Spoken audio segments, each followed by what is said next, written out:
The grift has been the most competent, elegant part of the Trump administration. He is strategic. He is thoughtful. His timing is excellent. The brightest people in the Trump administration are the grifters.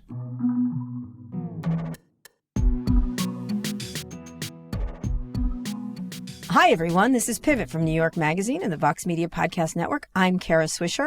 And I'm Scott Galloway. Scott, I went to the White House Correspondents'. Oh, you went? No, I didn't go to the dinner itself. There was parties. You went to the parties. I went to the parties. I didn't go to anything. And I actually slept through one of the better parties. I came home after Tammy Haddad's party and was so tired I slept the rest of the night, which was interesting.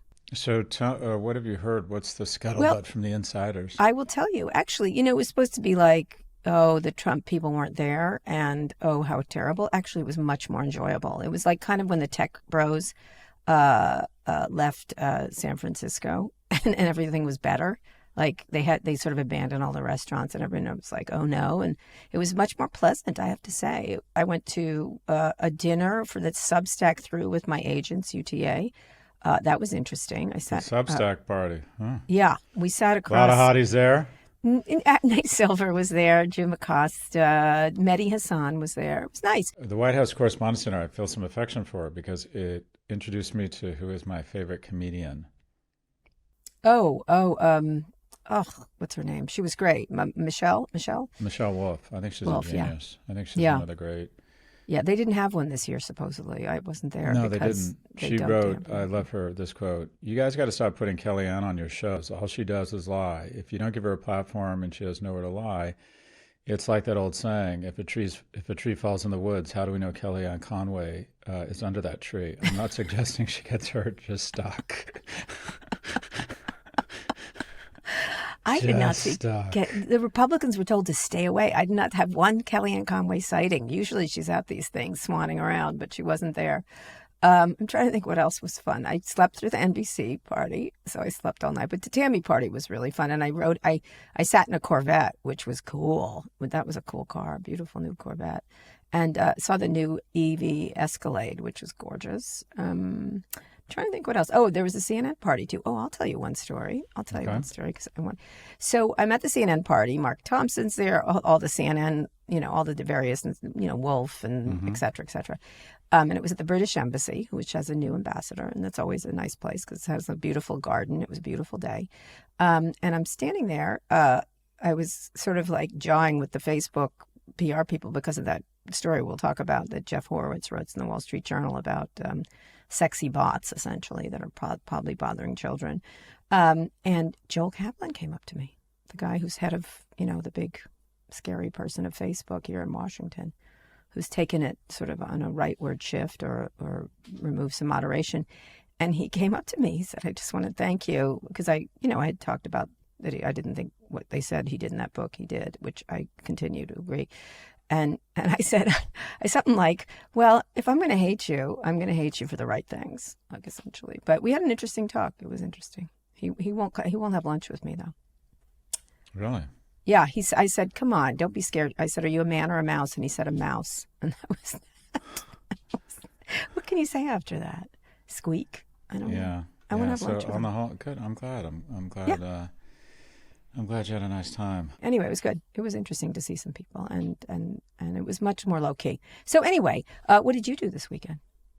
Thanks for asking. I had a really nice weekend. Yesterday was the kind of ideal day. I did this long workout with my son in Regent's Park. He was home. I love Regent's Park. And then last night, me and my youngest went and there's this great little kind of street of restaurants right in Marylebone, and then we came home and we had like a dozen pork bao buns, which was awesome. Oh, and he got boba, and I got a beer. And every third sip we would switch because that made us feel both really naughty. Oh wow! And then we went home and he's 14. That's perfect. I think that's what we call child abuse. That's good. No, it's not. And then. We went home and watched an episode and a half of Game of Thrones. So kind of the perfect evening. What, you're still watching Game of Thrones? It's 8 seasons, Kara. We'll be watching for a couple of years. What season are you on? Like what season 2 or what 2 disemboweling season are you on? Yeah. No, we're still Ned Ned Stark hasn't even had his head cut off yet, so I think we still see some all right. Who's the tall lady who plays the one who's all devoted to? Is it Ned Stark or one of the Starks? Oh no, Lady the Knight or the Knight in Waiting.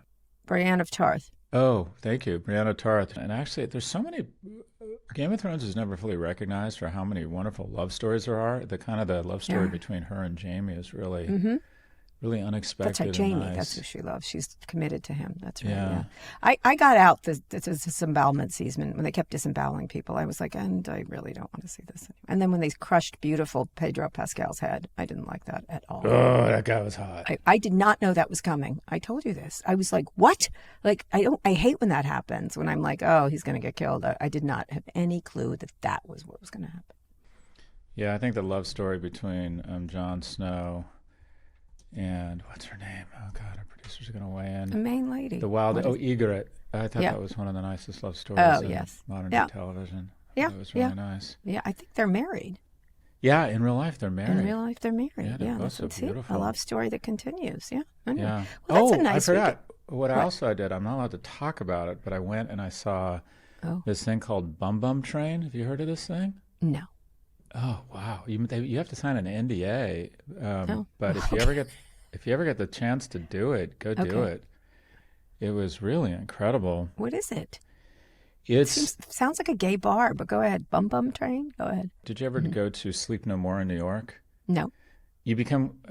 I'm not even sure. I don't want to give it away. Other than to say it's one of the most unique experiences, and the thing I love about it is that it's about 500 or 600 volunteers who help pull it off. Oh my God! But That's it's cool. really, it was very inspiring. So London is feeling kind of fun. The weather's nice, right? The weather's turning nice, correct? I've experienced something today I haven't experienced in a year in London. No, I sweat. I took a run and I started sweating. It's so beautiful there when it gets warm. It really is. It's for 11 weeks a year. It's the greatest city in the world. It's beautiful. It Washington really right now has been spectacular for weeks and weeks. I mean, just one beautiful tree explodes after another, flowers everywhere. And this weekend was quite beautiful. It's just gorgeous out, and then it gets like a swamp, or a complete swamp. Yeah. But that's good. I'm glad you're liking the London. I gotta come to London and bother you. I gotta stay at your house, etc. Anytime. Go through your things. Yeah. We got our guest room that's deep in the basement, and excellent! I wanted to put in a door between the basement and the first floor to lock, so I couldn't and get they up? wouldn't let me do it. No. Yeah, I could break the that in-laws lock. are in there now, so occasionally I just slip a pizza under the door and say, "Don't come out." Nice. Right. So May is coming. We're almost into May, which is really nice. I'm going to San Francisco this weekend. Do you know? And what are you doing out there? I'm going on Bill Maher on Friday. Are you doing the panel or are you the interview? I'm the panel, but it's just me and Kevin McCarthy. I mean, of all people. Oh, wow. I know, right? So two lesbians. He was excited. He was like, I was like the former dingity dong who was excited to be with Kara Swisher. Fine. All right, So Kevin. literally a testicle was zero, a panel with 0 testicles. No, I have several. There you go. I can lend them. Anyway, all right. Now wake up. We got a lot I'm sorry, to get more to. energy. More energy. Yes, that's correct. I took a Xanax last night. So I'm kind of did you? I can feel that. Okay, we got a lot to get to today, including Trump's latest meme coin scheme and the new affordable American-made EV truck backed by Jeff Bezos. It's quite adorable. And again, I just saw the EV of the Escalade, which I also thought was fantastic. It gets 466 miles to a charge, which is amazing. But first, Alphabet earnings are out, and Scott, it's time for another victory lap. You are hitting it on all cylinders as. That's right. There you go. That's why the people come here. That's why I make the big bucks. That's right. The company overall revenue grew 12% year over year, beating expectations. Overall advertising was up 8.5% from the previous year, and search and other reported over $50 billion, up 9.8%. Well done, Sundar Pichai. AI overviews. Alphabet's AI tool at the top of Google's search page has 1.5 billion monthly users, and Waymo is providing over 250,000 rides per week. I gotta say, Waymo is the quiet storm in a lot of ways in terms of being successful and useful to people.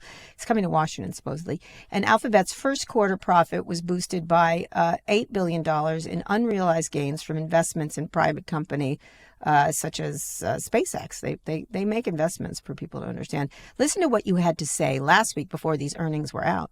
We're talking about Thursday. Alphabet's reporting at the end of the day, and I think rumors of Alphabet's struggles have been greatly exaggerated. I still think while ChatGPT is ascending dramatically and does present an existential threat to search, YouTube is just an absolute juggernaut. And you talk about Waymo. I just think this company is so well run, and Google continues to be the largest toll booth in the history of mankind. I think that they're going to beat, and I think they're going to beat expectations this afternoon, because I think some of those expectations have been beaten down. Well done. Although I have to tell you, Scott, a lot of people are talking about these cases, which they absolutely agree with you and I that will be broken up. And their stock Everybody will go up. thinks anyway. So Microsoft, Meta, Apple, and Amazon are reporting later this week. Any predictions and any thoughts on Google? I don't have predictions on the other ones. I'll save that for later in the week. But think about this. I think Alphabet still has room to run, because if you look at Alphabet, or let's look at the S&P 500, the average. So take an average S&P company, I don't know, Dow or Procter & Gamble, like a good company. They're all great companies, but some are amazing and some are not so amazing. But the average S&P 500 company trades at a price earnings multiple of 27.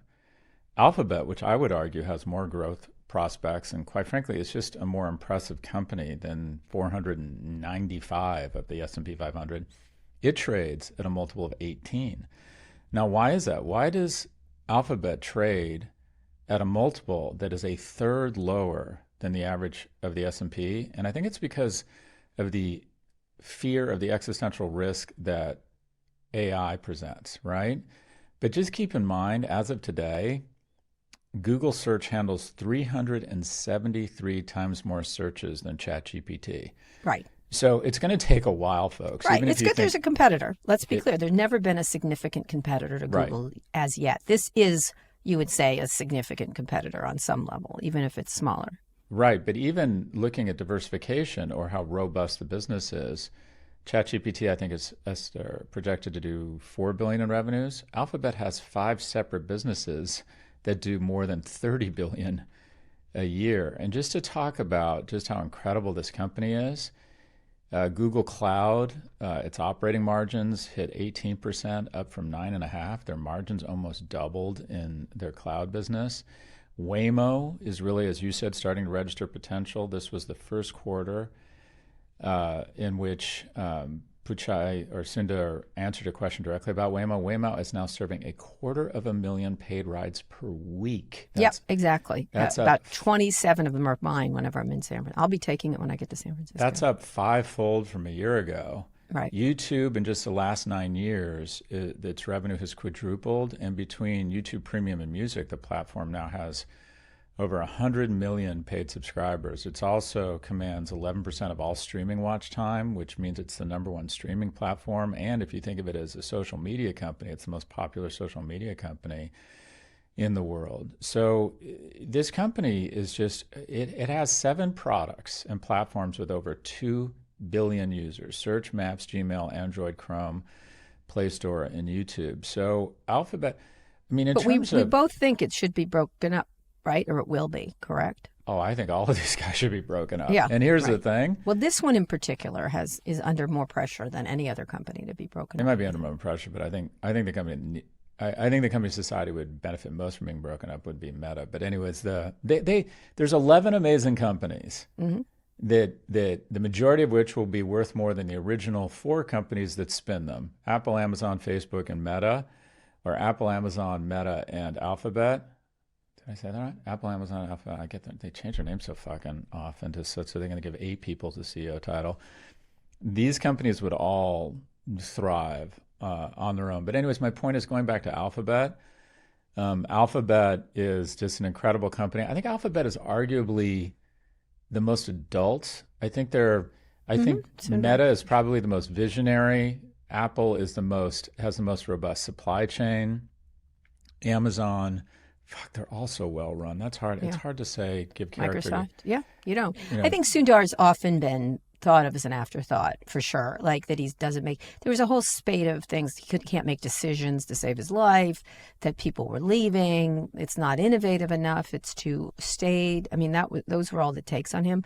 And obviously these cases that they have lost to the federal government, I think they're going to be a boon to them. I think it's actually not the worst thing in the world to have to do what they're going to probably have to do. The most undervalued of all the tech companies, though, right now, I think, is In the U.S. market, I would say it's probably Alphabet. Most overvalued would probably be OpenAI or Palantir. But in my opinion, the most undervalued of the Magnificent Seven, and it's not in the Magnificent Seven, would be Alibaba. Think about it. There's a prediction. Do you want Trump and the American administration with their hands on your data? Because the Chinese cloud. Oh, this is sort of like your Europe one, right? This is kind of like your... Exactly right. You're going to see a ton of European and Asian companies defect from AWS and Azure and Google Cloud to Baba Cloud. And Alibaba trades at a huge discount to Amazon. You're about to see an incredible regression. One of the most powerful forces in the universe, especially in the markets, is a regression to the mean. Chinese stocks trading at a multiple of 14, U.S. stocks trading at a multiple of 26. So the best companies in China that are Amazon-esque, Alibaba, are not only going to regress this naturally in terms of a multiple regression, but Alibaba is about to scoop up so much unearned business in the cloud. Yeah, a lot of people are moving to France. It's interesting. A lot of tech people I'm talking about is putting their stuff elsewhere. I had a long discussion with someone this weekend about that, putting their stuff somewhere, and it's not moving their bodies necessarily; it's moving their data. Interesting. Or their money. Yeah, or I'll just, data. You know what? Yeah. Listen, take a meeting with the head of Alibaba and let's talk about we're Mercedes. Let's talk about putting our cloud there. We don't need to deal with these jerks. Send a signal. And by the way, which is astonishing because copy the head of the Commerce Department. Copy that ass clown Lutnick on our memo saying we're switching from AWS to the Baba Cloud. He wouldn't even know what to do. Anyway, we have to move on. But those are all really good ones, Scott. Very nice. I like it. Well, we'll see what happens there.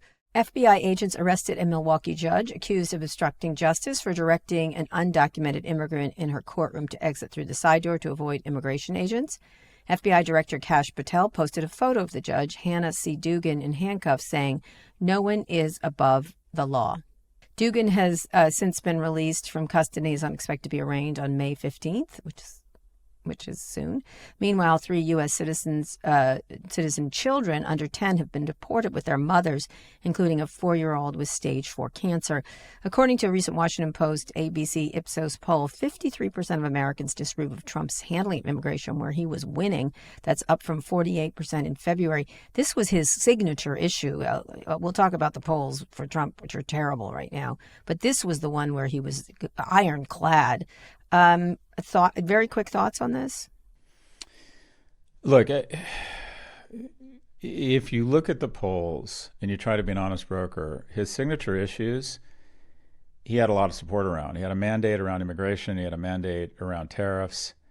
He had a mandate around kind of DEI or wokeness, whatever you want to call it. But as my friend Dev Seidman wrote a book on this, it's not about what you do, it's how you do it. And he's really blown it because actually the majority of Americans believe you should deport people who are here illegally. They do. However, should you deport a 4-year-old with stage 4 cancer should you start rounding up people because of the wrong tattoo? Should you go to the club?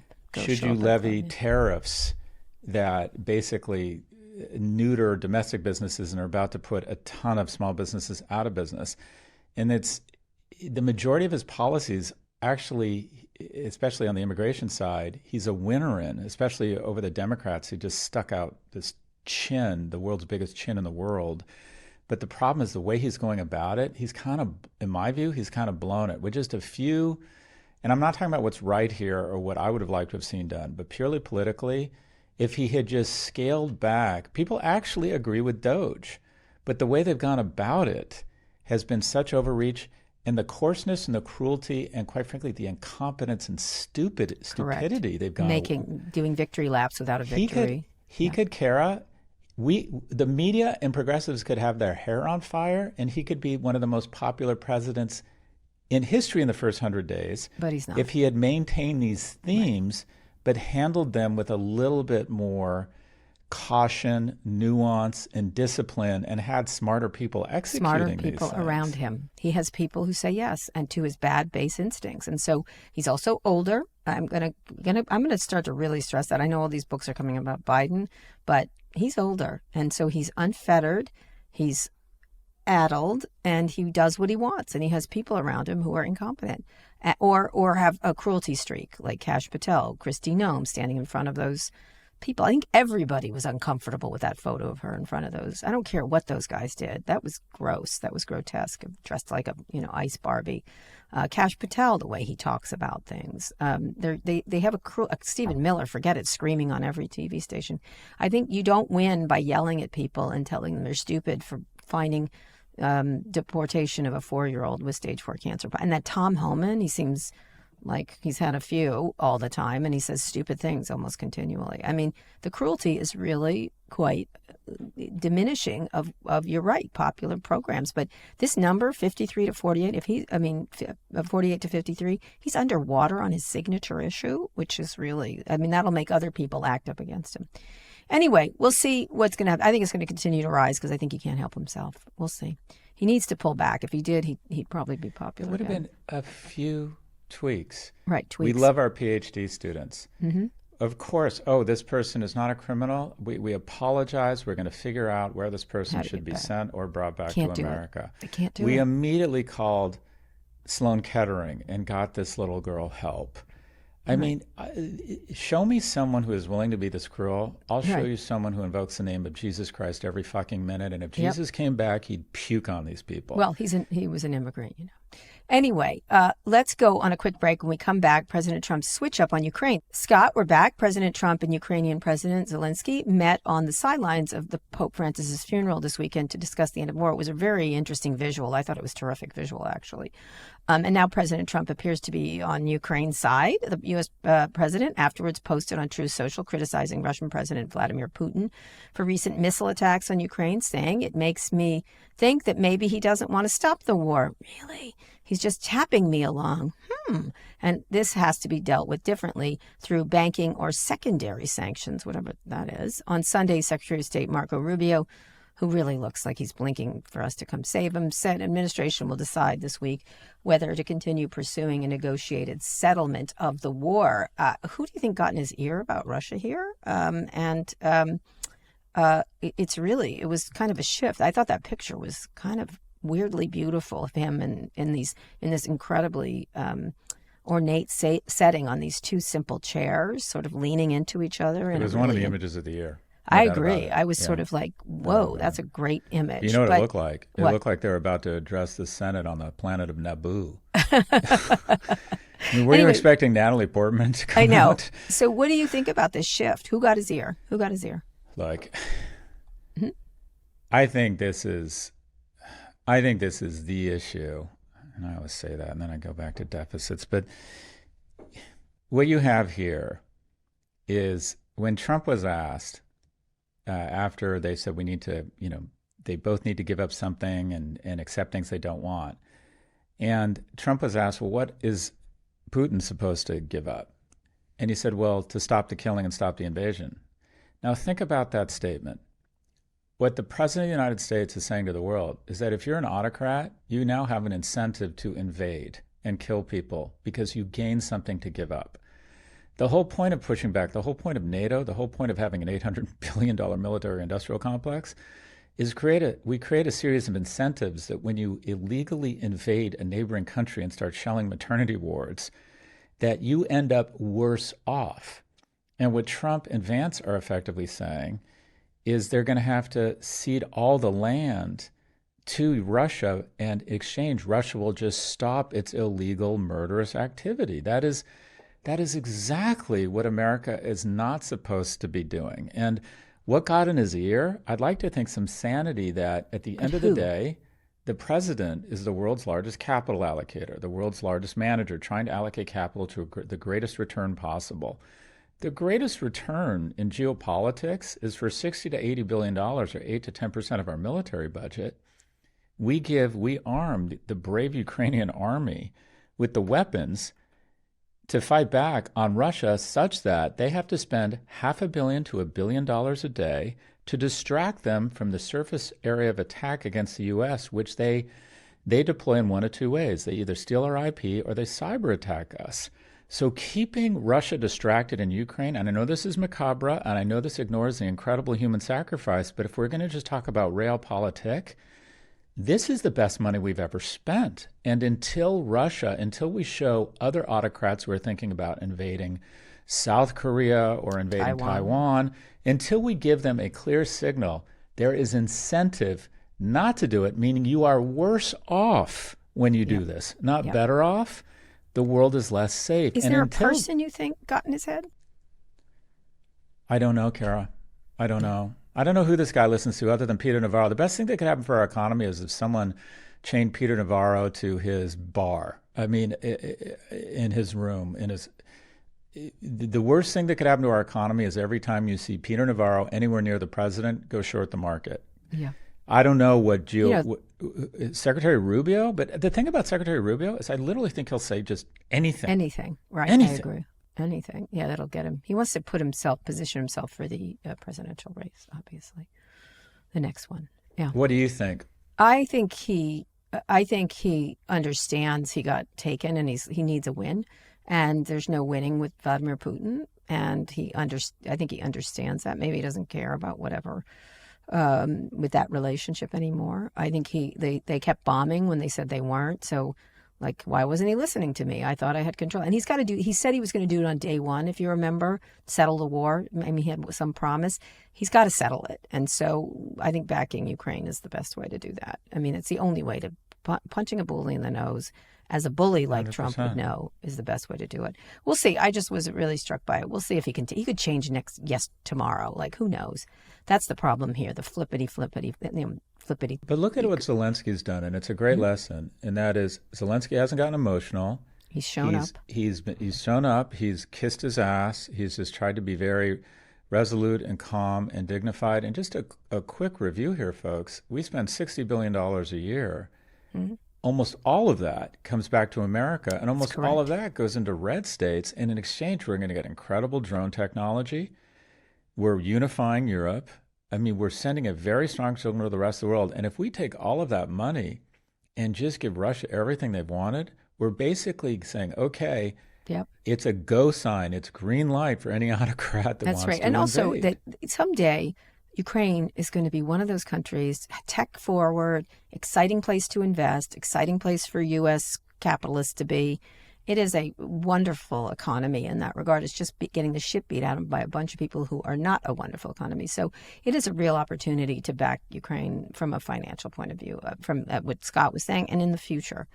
Anyway, we're going to move on. Speaking of now, the other side of Donald Trump, his official meme coin skyrocketed after announcement that the top 220 holders of the coin would get invited to dinner with the president. Oh my God, what corruption in plain sight. Steve Ratner wrote a great piece about this, by the way, this week.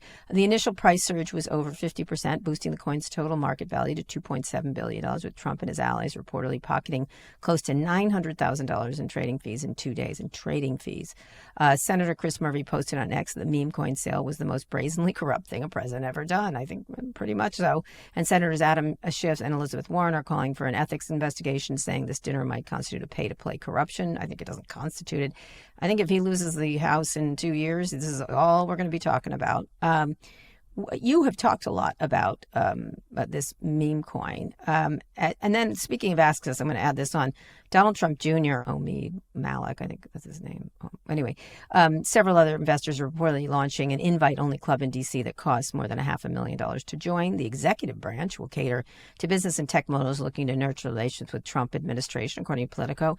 This one just sounds douchey, but I don't have a problem with it. They can have their little clubs to meet at and do their man things there if they want. But talk about the second one. I don't think is corruption. I just think the Democrats have it too. There's always been clubs. There's always been this kind of thing. It just is extra douchey is all. Thoughts on the coin and the club? I'm exactly where you are. I believe in the right of free assembly, and if Don Jr. wants to get people together and charge them, that's his right. I don't. And by the way, that's kind of what lobbyists do. It's like lobbying with a party. I don't have a problem with it. So they can go to a steak place or this place. Fine. Who cares? Fine. The Trump coin is grift on an entirely different dimension. And let's just talk about the timing. He announced the Trump coin the Friday night before his inauguration when there was just a media maelstrom, and he buried it, right? Because he knew that the market would go, this is incredibly corrupt. There were about 30 people who made about $600 or $800 million, according to logs, in those first few hours. And my guess is those 30 people might have been tipped off or been really close to the president because they clearly had a lot of money and they were clearly in first. Yeah. And then over the course of the next few weeks, about 80,000 people lost billions because it spiked. That's right. The insiders got out. Then let's talk about more timing. He decides that about the time that the lockup is going to come off, and that is the insiders, the people who started to get to sell, he decides, one, to have a meeting, to announce this meeting to distract people and get the price back up. And shortly before that, he announced that he was doing away with the DOJ unit that investigates crypto scams. Yep. So this is really, I wish he approached geopolitics and tariff policy with the same strategy he approaches his grift, because the grift has been the most competent, elegant part of the Trump administration. He is strategic. He is thoughtful. His timing is excellent. The brightest people in the Trump administration are the grifters, are the people handling. They're bearing the stories at the exact right moment. They're neutering the investigative. They've been at it for a long time. They're experienced grifters. But go ahead. They're very good at this. But this is, again, it's just very simple. If you found out that Vladimir Putin had been buying hundreds of millions or billions in Trump coin and saying to Trump, you're going to be the wealthiest man ever as long as we keep buying. By the way, in unrelated news, what are your thoughts on Ukraine? Wouldn't all of this make sense? And that might not be true. But the whole point of the president and our elected officials is you're not supposed to have that doubt, that cloud of corruption over them. And just because I want to move to a solution, I absolutely think we need to move to a Singaporean model. I think the president should make $10 million a year. I think senators should make $3 million and representatives should make $1 million a year. And in exchange for that, absolutely nothing resembling corruption. Speaker Emerita Pelosi, you can't trade stocks. You cannot, when you're voted out of office, there's a 3-year sunshine period. You can't go to work for a lobbyist. You can never talk about an individual company. For God's sakes, you can't get involved in. None of your family members can start a crypto company. Zero tolerance corruption, but we're going to pay you a lot of money because all they're doing now with the current Can we hit them with a cane when they do it? Like that they do in Well, but to be fair, when you're making $185,000, which is what our Congress people make, and they have to support 2 homes, the opportunity, and they see everyone else engaged in grift, the seduction of grift just becomes too great. Yeah. So pay them a lot of money. These are important, impressive people who have a big impact on our economy. Pay them a lot of money, zero tolerance. And if you propose that, I think they would pass it. I don't know. People would go, why are we paying the congressman? No, the Congress people would pass it. They get to vote on it. I don't think they would. You don't think they would? You don't think they said, all right, $1 million a year? No, I think from the perception, I think people will be like, why are you getting $1 million for that job? Like, what in the hell? I'm just saying, it's going to be a very difficult political thing to pull off. But if they all did it at once, are they going to vote all of them out? Yeah, they don't ever do anything all at once. It's just such a good thing for like a Marjorie Taylor Greene to say, because she makes all this grift on the side. Speaking of grift, she had a big stock sales. Yeah, I agree with you. I agree with you on her stock sale. She didn't do anything that Pelosi hasn't done dozens of times. Correct. But if you're going to insult Pelosi, please belly up to the fucking grift bar if you don't mind. All right, let's go on a quick break. When we come back, Trump claims he's made 200 deals on tariffs. They're kissing my ass. Scott, we're back as President Trump marks 100 days in office. 64% of Americans disapprove of how he's handling the tariffs, according to a new ABC News, Washington Post Ipsos poll. It's one of many that are pointing in these directions. Trump is now saying he's made 200 deals on tariffs in an interview with Time magazine. He also keeps claiming to have spoken with China's President Xi, who knows. China denies any talks are happening and said the U.S. should stop creating confusion. I'm believing China on this one. Treasury Secretary Scott Bessent was on ABC's This Week, where he attempted to explain Trump's tariff strategy. This was so painful to watch. Listen. In game theory, it's called strategic uncertainty. So you're not going to tell the person on the other side of the negotiation where you're going to end up. And nobody's better at creating this leverage than President Trump. He's shown the high tariffs. And here's the stick. This is where the tariffs can go. And the carrot is come to us, take off your tariffs, take off your non-tariff trade barriers, stop manipulating your currency, stop subsidizing labor and capital, and then we can talk. Oh my God, Scott, it's like sticking your eye with a dry stick and saying we won. Like, what? Like, this was like, it's chaos. I just don't, you do strategic uncertainty to me all the time, Scott, and I find it irritating. That's all I have to say. Thoughts? I'm fascinated by game theory. I agree. I teach a class on game theory, and this could not be, this is their go-to. It's the general script that they all have to follow.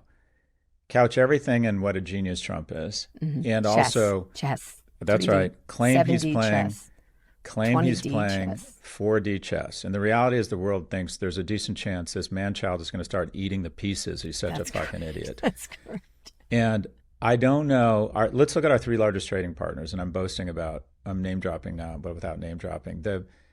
Our 3 largest trading partners are Canada, then Mexico, then China. In the last week, I interviewed the Prime Minister of Canada. The soon to probably be today, by the way. Well, he's Prime Minister now, and he's probably going to be reelected because of Trump. Today. Because the opposition, the Conservative Party, 25 points has overcome a 25-point deficit. Jesus, Anyways, by the way, this guy probably has the most impressive resume in global politics. I kind of want to marry him. I think Prime Minister Carney, he is dreamy. He's tall. He's very nice. He's thoughtful. Dreamy. Anyways, I asked him straight up, "Are you talking to the administration?" He said, "No." So Canadians literally, they can't. It's difficult for them to lie.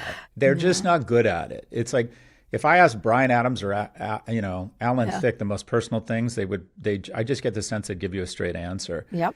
I don't think he's lying. On Saturday night, I was with the CEO of one of the largest Chinese companies in the world and in China, and I said, "Do you have any sense for if the CCP or Xi is talking to the U.S.?" He's like, "Yeah, I have a very strong sense." And the answer is they're not talking. Their attitude is, "Yeah, bring it, boss. We've taken on much worse." There's no dialogue. So 2 of the 3 largest trading partners are not, unless these people are lying to me, are not have no dialogue with Trump. They're just letting him flail around, writhe and scream on the ground like a 3-year-old, and saying, "Yeah, have at it. Cry and scream and negotiate against yourself." This is the same guy, speaking of 3D chess, who imposed a 145% tariff on Monday, and then on Friday said the tariff rate's unsustainable and it needs to come down. It's like, weren't you the one that... But talk about Bessent here. Like, what is he doing? He's in an impossible position. He's not impossible. He doesn't have to say this nonsense. He's fallen into the same trap as Gary Cohn and all these guys. And there's a call. When you're called to serve, you can understand that you go. Yeah. Rubio wants to go because he wants to be more presidential and then announce his presidency in about 2 years and 11 months, his candidacy again. These guys all think this is an unbelievable opportunity, and I'm going to be the one that pulls things off his desk and can convince him. And also, I've heard when you talk to Trump in person, he comes across as remarkably sane. So they all go in, I think, with the false illusion they're going to be able to make a difference and talk some sense into this guy. Because when you talk to people who know Howard Lutnick, they say the following: nice guy, he's an ass in terms of these decisions and is way over his head. When you talk to people about Scott Bessent, they say very intelligent guy. People are very impressed with him.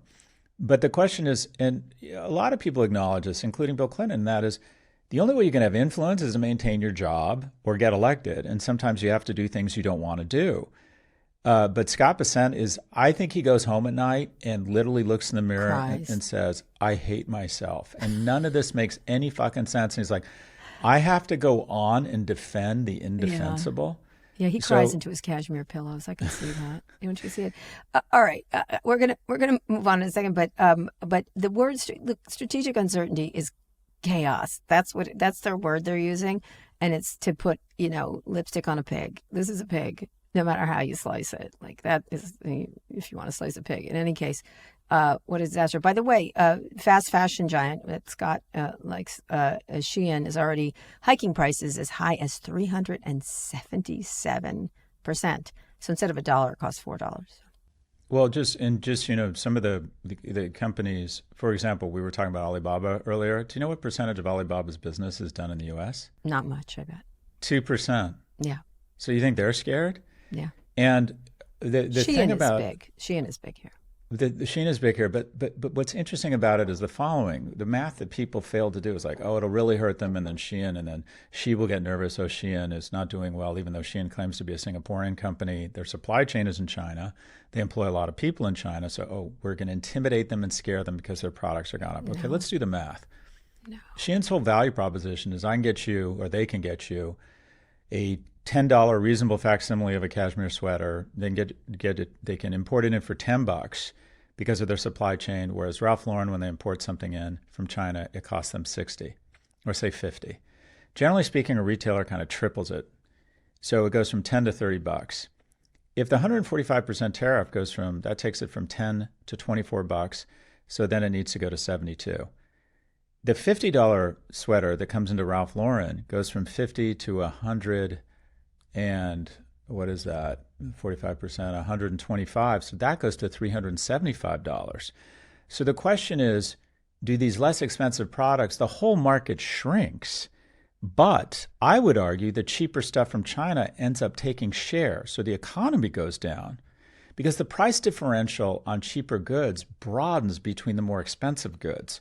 So what happens? The economy goes down, spending goes down, but I wonder if some of those less expensive Chinese products actually end up grabbing share from the American companies that are bringing in Chinese products. So it's like the worst of both worlds for American companies. Yeah, it's just a mess. Anyway, speaking of another interesting thing, we haven't talked about Elon in a while. He's been very quiet.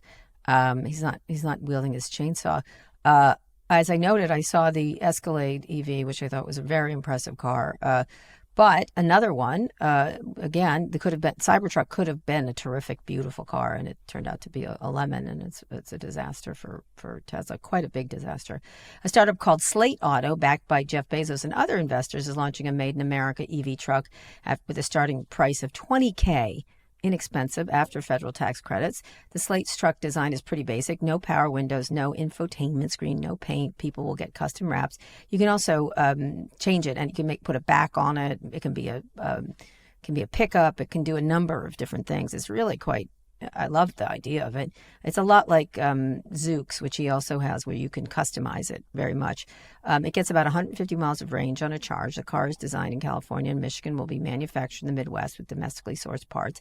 It's like a Lego car, it looks like. Slate plans to start deliveries in late 2026. I bet they will. I bet they'll actually do what they say, as opposed to what Tesla always does. Over in Europe, VW overtook Tesla as the top EV seller for the first 3 months of 2025. That's a big deal. Their car, I think ID4, I think it's called, I want to buy it so badly. I can't even stand it. I don't care how much it costs. It's so great looking and looks terrific and well made. All these EV companies, I've seen more and more, not just BYD, and there's another one in Japan, but so much competition, so many beautiful cars, which are fun and interesting, and at so many different price points, and EV sales are up along with hybrid sales. So again, another thing Tesla could have done and had the market and losing it because they had to indulge in his Cybertruck fantasies. So any quick thoughts? I love the new Rivian car. I mean, the automobile industry is a case study in economics around fixed costs, and that is to build an assembly line or to build a platform. All right, we want to build an SUV. It costs so much money to build a platform that it's all about scale. You got to just shove a shit ton of cars down that assembly line. So what do? Volkswagen says, okay, we're building a platform for SUVs. And about 80% of the way down the assembly line, they shove a Volkswagen Touareg, a Porsche Cayman, and an Audi Q7. They're all on the same assembly line. And then the last 10 or 20% of the assembly line, they take different routes. And the Porsche gets much higher end leather and badging and a better stereo. And then once it's off the assembly line, they get a different ad agency to appeal to men in midlife crisis. The Touareg gets an ad agency for families. The Audi gets someone who thinks they're a little bit more Euro, whatever it might be. But they've got to shove as many cars down that assembly line for scale as possible.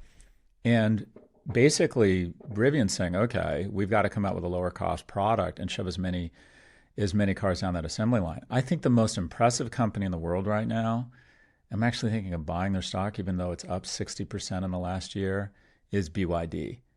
I think this company is going to ultimately trade barriers come down because people are more greedy than they are concerned about their fellow citizens or whatever it is you want to make around tariffs or trade protections.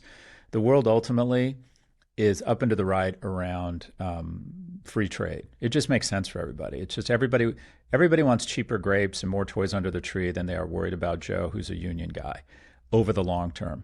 And BYD is literally just, if you look at their products relative to the cost, they're putting out a car right now. If we didn't have any trade barriers, you could get a really good EV for less than $10,000. Can you imagine how many of those things they would sell in America?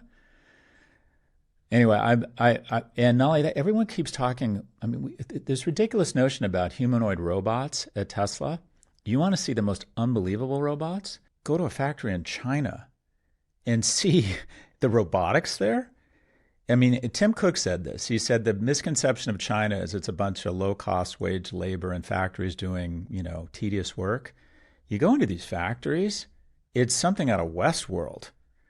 So they've already got robotics and humanoids doing incredible things. Anyway, there's a ton of companies, but unfortunately or fortunately, like Volkswagen has unbelievable scale, and now they're selling the most EVs in Europe.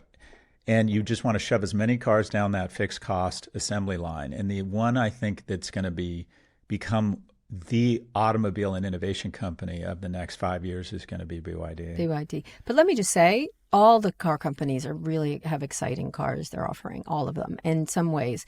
And they'll either be popular or not, but impressive. I mean, you put the Cybertruck next to these, and it's such a fail on behalf of Tesla to have had the lead here, and it could have been innovative. He just doesn't want to be in the car company. And then he's bragging about robo-taxis, which Waymo is doing beautifully.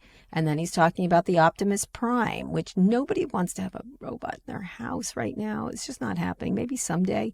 But this idea, like they're indulging. I need someone to yell at. I can't believe you forgot to take the roast out of the freezer. I know, exactly. But you know what? They're indulging in this guy's weird fantasies. They never should have done the Cybertruck. Never. There was so much opportunity for him to do a big killer, Escalade killer, a Ford, a truck killer. And he just didn't do it. Had to create this weird thing not a woman would never buy. And the only men that would buy it are dickless. Well, you know why robots don't have brothers? Why? Oh, no. Because they have transistors. That's good. Right? Okay, one more quick break. That's a good one. We'll be back for wins and fails. Okay, Scott, let's hear some wins and fails. I think I'll go first today. Right. There's a story in the Wall Street Journal. I argued with Meta people this weekend at these parties. They're called digital companions. They have the ability to engage in romantic role play with users, including kids. According to a Wall Street Journal article, Mark is the one pushing it through to be more aggressive. I've talked to a lot of people internally at Facebook. They've been trying to keep them from doing that and to be very safety conscious around these things. Very similar to Character AI, which was an offshoot of Google. It was people went off and did it, and Google's now licensing it.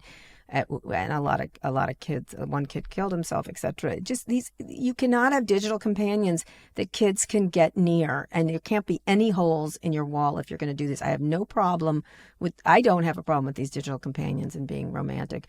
They cannot get near certain people, and it should be like the fact that the Wall Street Journal was able to get them to do this, and also they also have celebrity voices for these things, and they start to get, apparently John Cena got sexy with someone he didn't want to get sexy with them, but he did. His bot did. And so if you're going to do this stuff, you've got to have it locked the fuck down. And the fact that they haven't is just typical. And Mark is pushing it through, and there's a lot of pressure, et cetera, et cetera. I'm just astonished that they continue to build things without the level of care they need to. It's just, maybe I shouldn't be surprised, but it's really amazing that they keep doing so. It's such a fail. It's such an astonishing fail.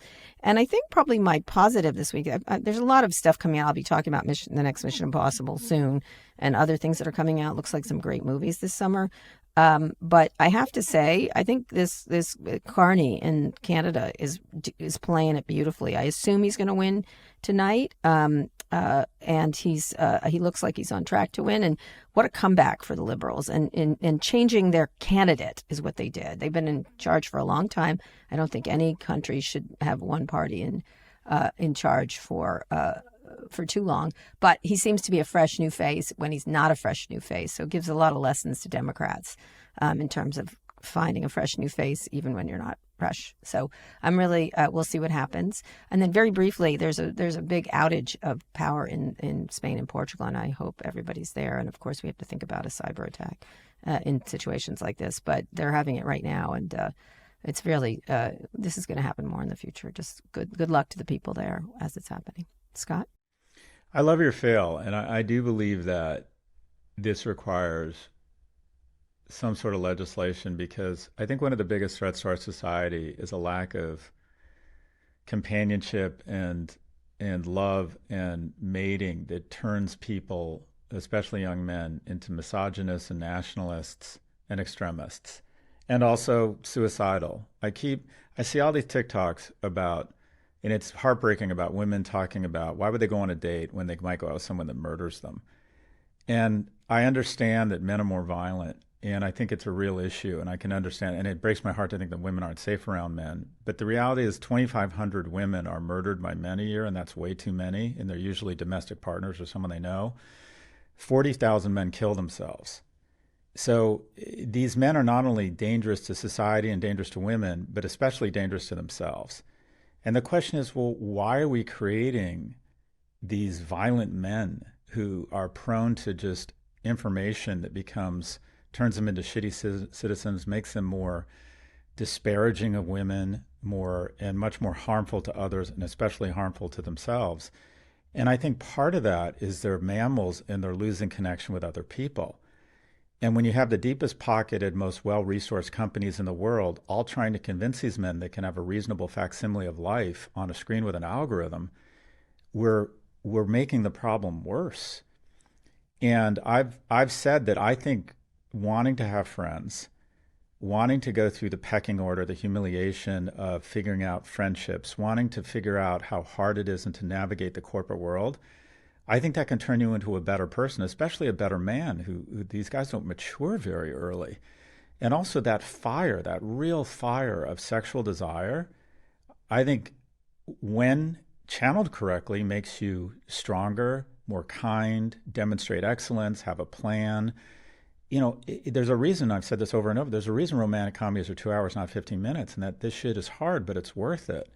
And anything that convinces even more young men that they don't need to go through the difficult and rewarding and worthwhile effort of establishing human connection with other sentient beings is a threat to our society.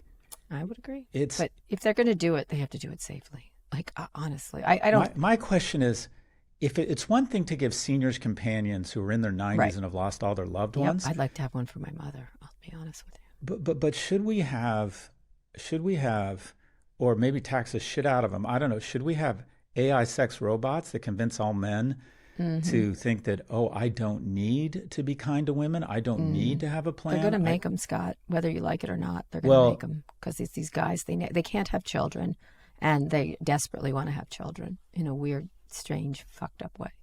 When you say, who are you talking about? They want to. I mean, I think sometimes I think AI. I told you this theory. I think AI is the way it gets so dominated by men, and there's so lack of safety and everything else. They said it's because I think men can't have children. Certain men, not all of them, think this way, but can't have children. This is their way of giving birth.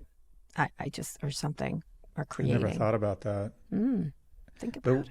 But are you saying incel culture, or the people who run? No, I think the people that run some of these companies, they can't make beings. It's a very beautiful thing to make a child. Men and women make them together, obviously, but really women grow children, right? Mm-hmm.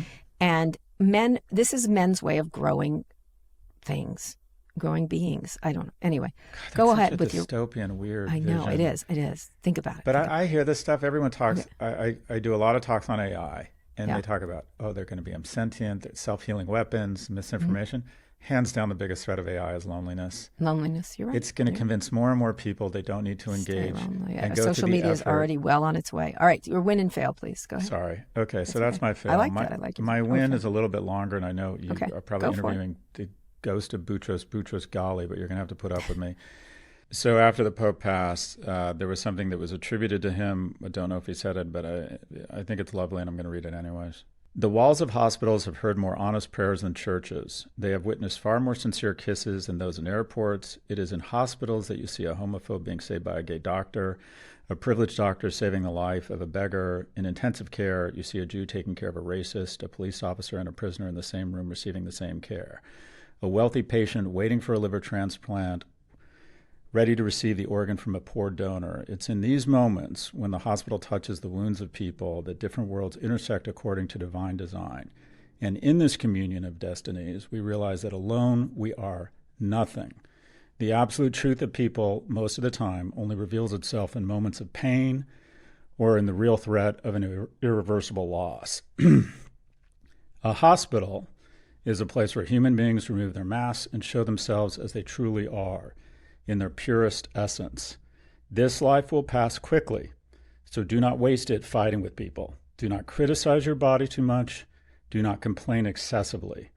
Do not lose sleep over bills. Make sure you hug your loved ones. Do not worry too much about keeping the house spotless. Material goods must be earned by each person. Do not dedicate yourself to accumulating an inheritance. You are waiting far too much. Christmas Friday next year, when you have money, when love arrives, when everything is perfect. Listen, perfection does not exist. A human being cannot attain it because we are simply not made to be fulfilled here. Here, we are given an opportunity to learn. So make the most of this trial of life and do it now. Respect yourself, respect others, walk your own path, and let go of the path others have chosen for you. Respect. Do not comment, do not judge, do not interfere. Love more, forgive more, embrace more, live more intensely, and leave the rest in the hands of the Creator. Anyways, Pope Francis, rest in peace. That was beautiful, Scott Galloway, and I appreciate that you brought it here. Anyway. Kara, what does a priest's scrotum look like? Oh, no. Oh, come on. Every child knows that. That's good. It is. He's back. Bad. A moment of beauty followed by a moment of horror. Okay, I didn't see that coming. Anyway, so it's a new joke. Thank you for the scrotum joke. We want to hear from you. Send us your questions. You have good jokes today about business, tech, or whatever's on your mind. Go to nymag.com/pivot to submit a question for the show or call 855-51-PIVOT. Elsewhere in the Kara and Scott universe, this week I talked to comedic actor Ed Helms for the On with Kara Swisher show. I named members of the Trump administration and asked Ed to match each of them with a character in The Office where he starred for so many years. Such a great guy. He's been in tons of things like The Hangover, but he also has a really cool podcast about snafu, about fuck-ups over the many centuries. Let's listen to a clip. Pete Hegseth. Okay, Pete Hegseth would be a little like Packer. Someone thinks Meredith, actually, because alcoholism. Oh, interesting. J.D. Vance? J.D. Vance is a little Dwightish, I think. He's a little Dwight Schrute, maybe. Yeah, absolutely. Kash Patel? Mm-hmm. Oh, what was Zach Wood's character? There's something there, like intense loyalty, subscribing to a hierarchy with dedication and like actually being well-spoken in the midst of all of it. Gabe, of course. He's really delightful. Okay, that's the show. Thanks for listening to Pivot, and be sure to like and subscribe to our YouTube channel. We'll be back on Friday. Scott, read us out, and your jokes are excellent today. I have to give you the star. 5 stars. Thanks Five for that. stars. Most comical in high school. Today's show is produced by Lara Naaman, Zoe Marcus, and Taylor Griffin. Ernie Todd engineered this episode. Jim Mackle edited the video. Thanks also to Drew Burrows, Mia Silverio, and Dan Shulon. Nishak Kuros, Vox Media's executive producer of podcasts. Make sure you subscribe to the show wherever you listen to podcasts. Thanks for listening to Pivot from New York Magazine and Vox Media. You can subscribe to the magazine at nymag.com/pod. We'll be back later this week for another breakdown of all things tech and business. Kara, have a great rest of the week. Rest in peace, Pope Francis.